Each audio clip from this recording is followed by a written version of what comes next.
Here's 5 reasons why traders fail. It's always good for us to be reminded of what goes on out there. So number one, we'll have here on the list is poor risk management. And that comes in many guises, of course. So you can have, for example, very, very common, traders don't use stop losses. So they don't use stops, and or people certainly who get into trading try to devise ways of trading without using stops at all, no hard stop, nothing.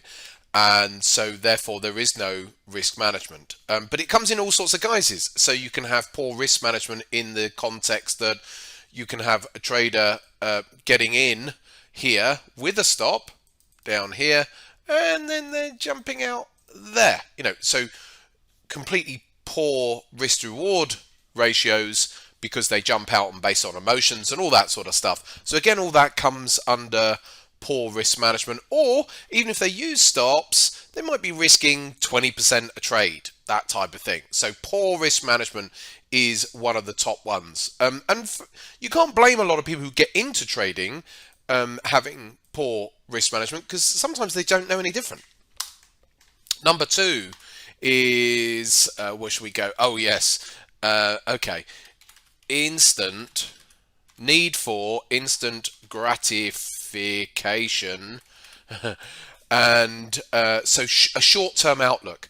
So however they look at trading, they've got a short-term outlook towards it. So looking for that instant gratification. Like I've just said, that's why people jump out of trade so quickly. They get into a little bit of profit and they jump out because they need that satisfaction of saying, oh well, I had a winner, sort of thing, and the need to bank that profit early as soon as it goes into profit. So they have too much of their sights are on making money now rather than looking at their entire process of trading, because what they may be doing now may actually be sabotaging their longer term process of trading. Because if they're banking profits too soon, it may be good in the moment to bank a profit, but if you take 100 trades like that, where that's going to happen, yes, you're going to have plenty that you do make a profit on, but if the winners aren't paying enough for the losers, then you're not making any money, in the longer run. So a short-term outlook, need for instant gratification is really common in trading.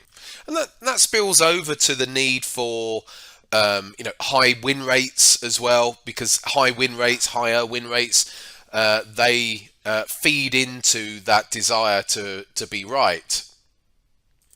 And also the need for, when it comes to short-term outlook, traders get bored.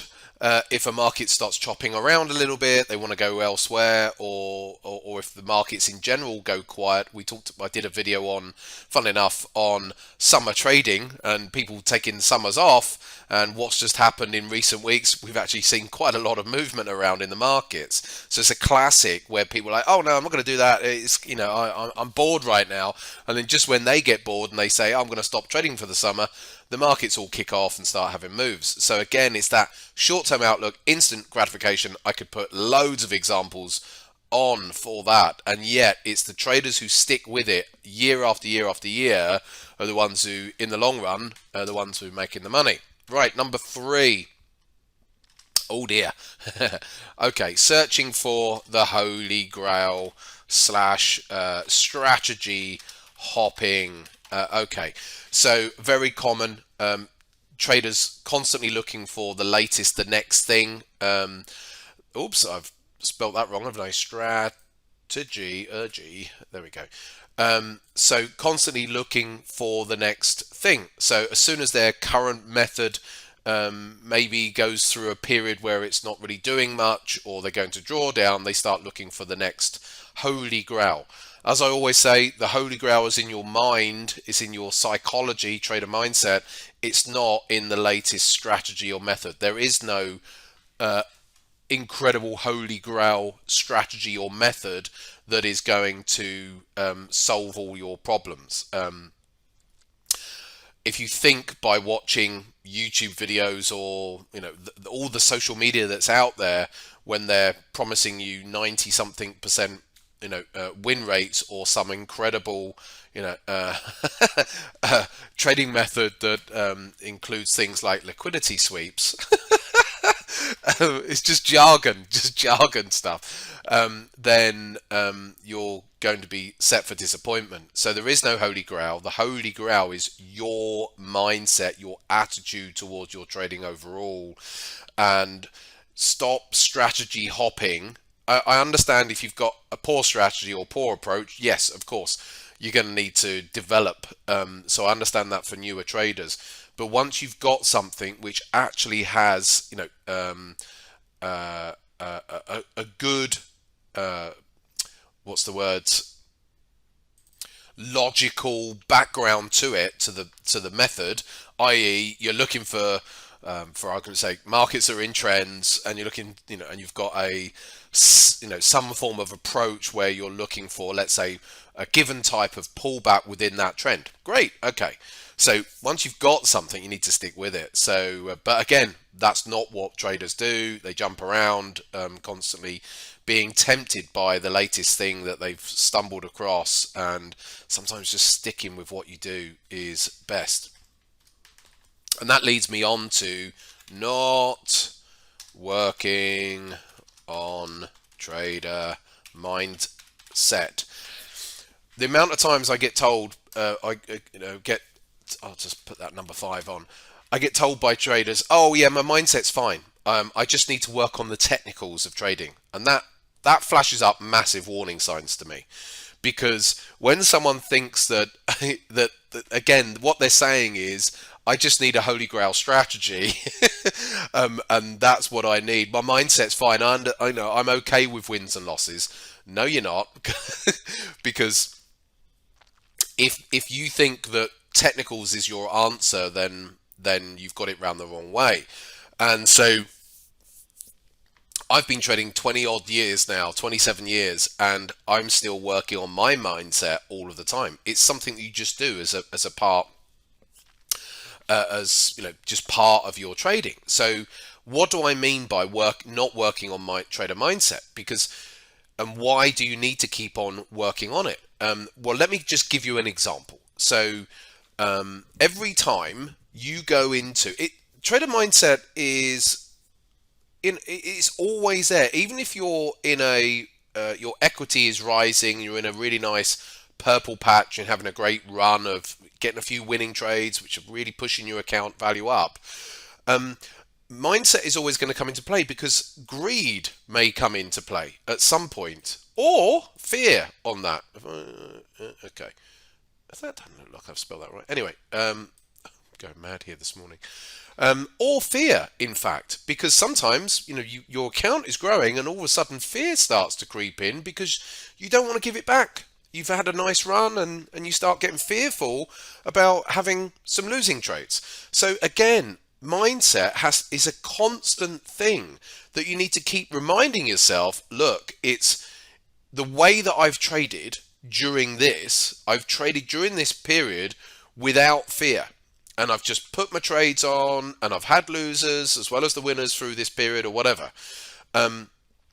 If I'd have got fearful during this period, I wouldn't have had and stopped taking trades because, that one doesn't, quite look right. I'm unsure on this one.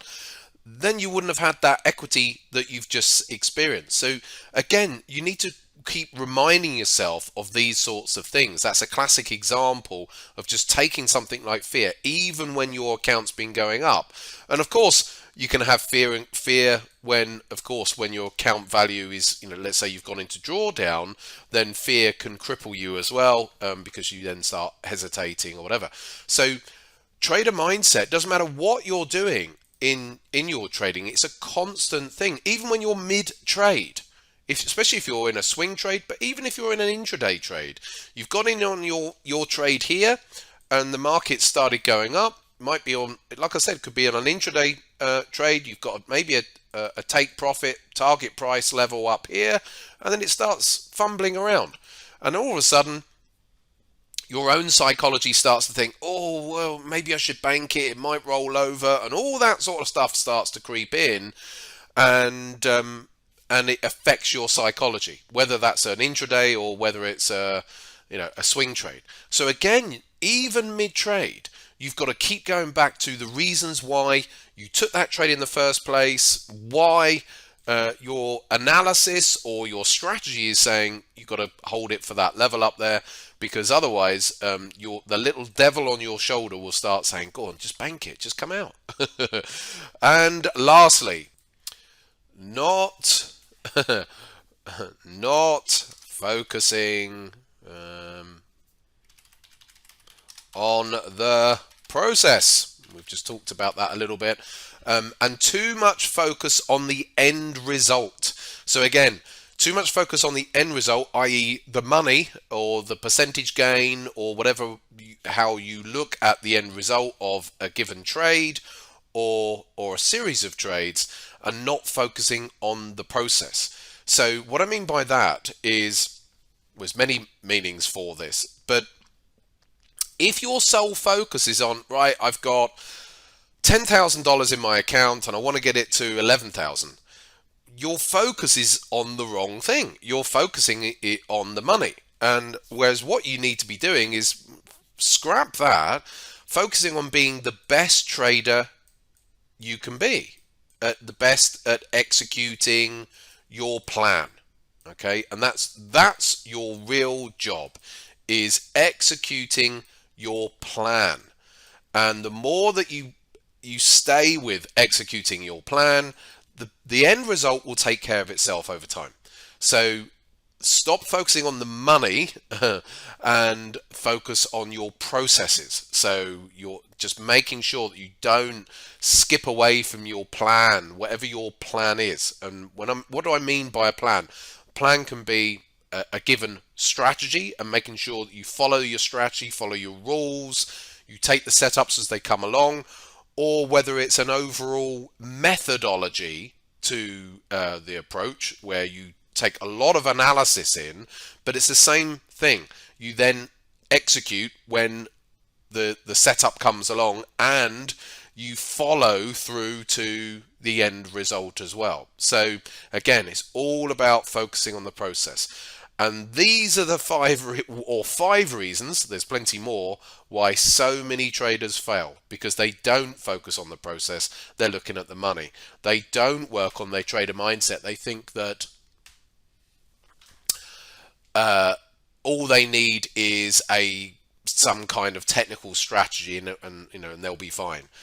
And coming to technical strategies, they just keep jumping around. They don't realize that the holy grail is their mindset and all the other things as well. So there you go. There's a non-exhaustive list. If you want to add to that, by all means, pop them into the comments here today, and I'll see you next week.